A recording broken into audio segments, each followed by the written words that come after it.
दोस्तों, कहते हैं कि अधिकांश महिलाओं की सबसे बड़ी कमजोरी होती है उनकी तारीफ।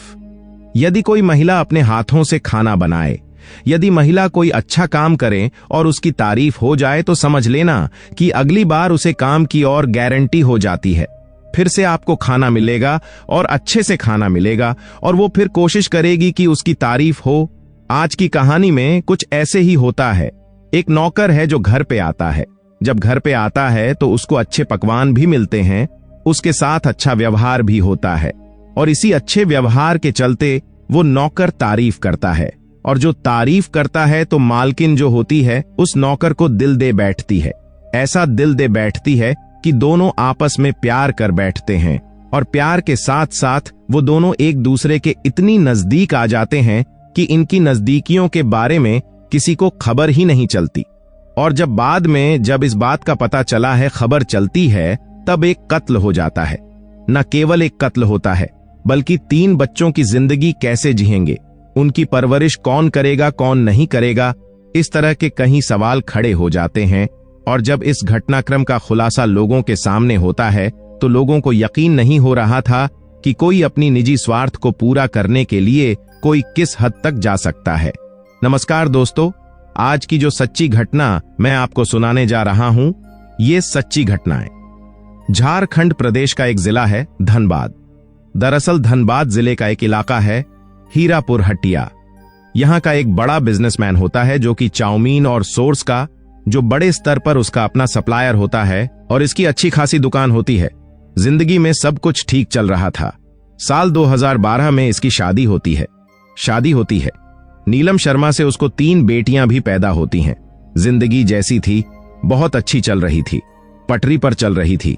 लेकिन एक दिन उसने अपना सोशल मीडिया पर अपना अकाउंट बनाता है फेसबुक पर, और जैसे ही सोशल मीडिया पर अकाउंट बनाता है तो उसके पास कुछ फ्रेंड रिक्वेस्ट आने लगती हैं।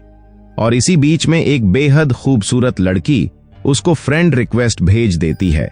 और जैसे ही फ्रेंड रिक्वेस्ट भेजती है तो उसकी प्रोफाइल को चेक करता है।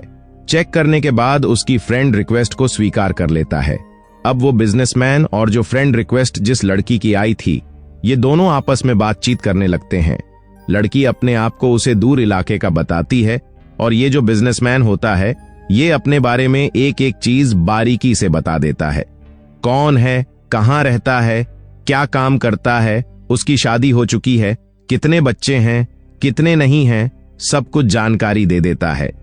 लेकिन सामने वाली लड़की को कोई ऐतराज नहीं था। उससे कोई इस बात पर कोई कुछ दिक्कत नहीं थी। वो शादीशुदा है क्या है, उस लड़की की कोशिश थी कि एक बार वो उसके शहर यानी कि जो धनबाद है उसका दामोदरपुर में जरूर आएगी, क्योंकि उसकी एक रिश्तेदारी कनेक्शन जो था, तो इसीलिए उसने एक प्लान बनाया। उसने कहा कि मैं आपसे मिलने के लिए जरूर आऊंगी और उसने तय किया कि 26 मार्च 2022 को वो मिलने के लिए आएगी, लेकिन वो अपने घर की बजाय आपसे मिलेगी।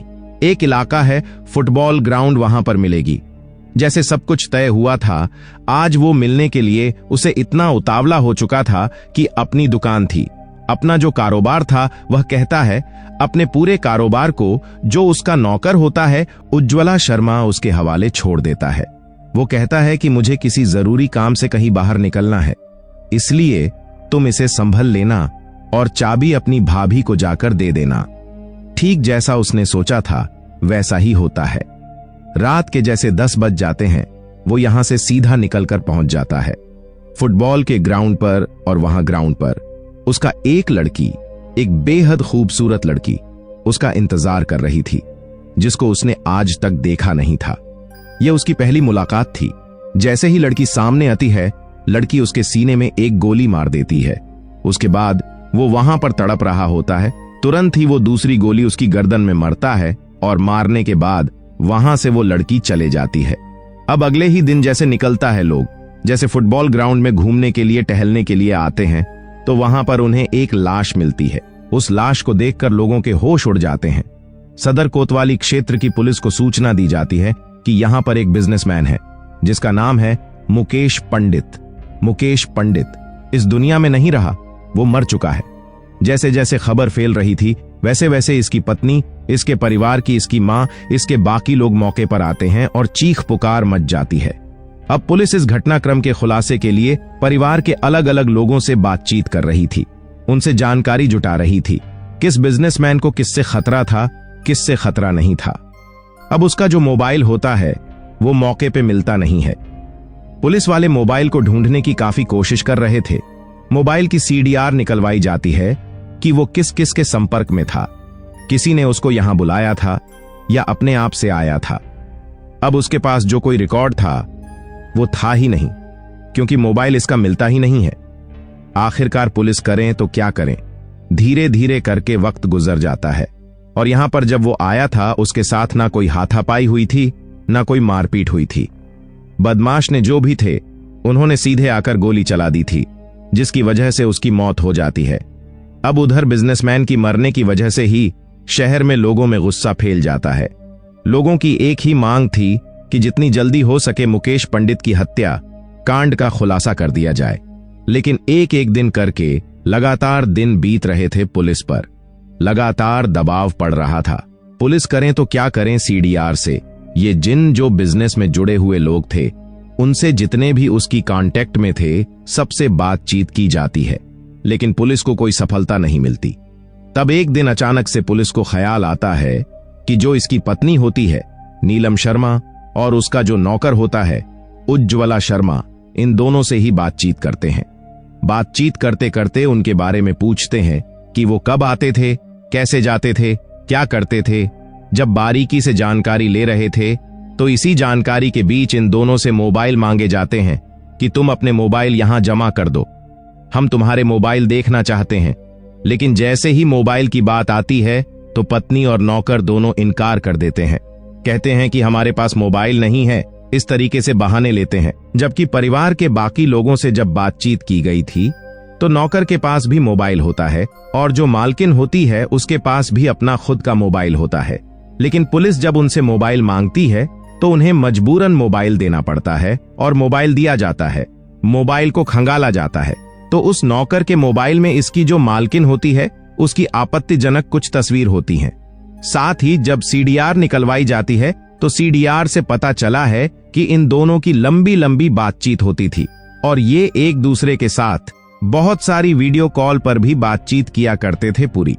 जब डिटेल निकलवाई जाती है उसके आपत्तिजनक फोटो मालकिन की नौकर की मोबाइल में मिलते हैं, तब पुलिस को लगता है कि यही से कुछ ना कुछ शायद सफलता मिल सके। और इसके बाद जब नीलम से यानी कि पत्नी से पूछा जाता है और नौकर से पूछा जाता है तो शुरुआत में वो इधर उधर की बातें कर रहे थे, लेकिन पुलिस ने जब शक्ति से पूछताछ की तो पता चला है कि चौंकाने वाले जब खुलासा होता है तो लोग उस पर आश्चर्य कर रहे थे। दरअसल नीलम इतनी खूबसूरत नहीं थी और ना ही इतना खूबसूरत उसका पति था, लेकिन यह खूबसूरत होता है तो हैंडसम यानी कि हैंडसम नौकर होता है। और हैंडसम नौकर जब घर में आता था तो उसकी एंट्री पूरे घर में कहीं भी थी, जब चाहे वो तब घर में आ जाया करता था। और जब जब उसको कुछ खाने का सामान मिलता तथा चाय मिलती थी, पानी मिलता था या कुछ उसके साथ अच्छा व्यवहार किया जाता था तो नौकर अपनी मालकिन की बहुत ज्यादा तारीफ किया करता था।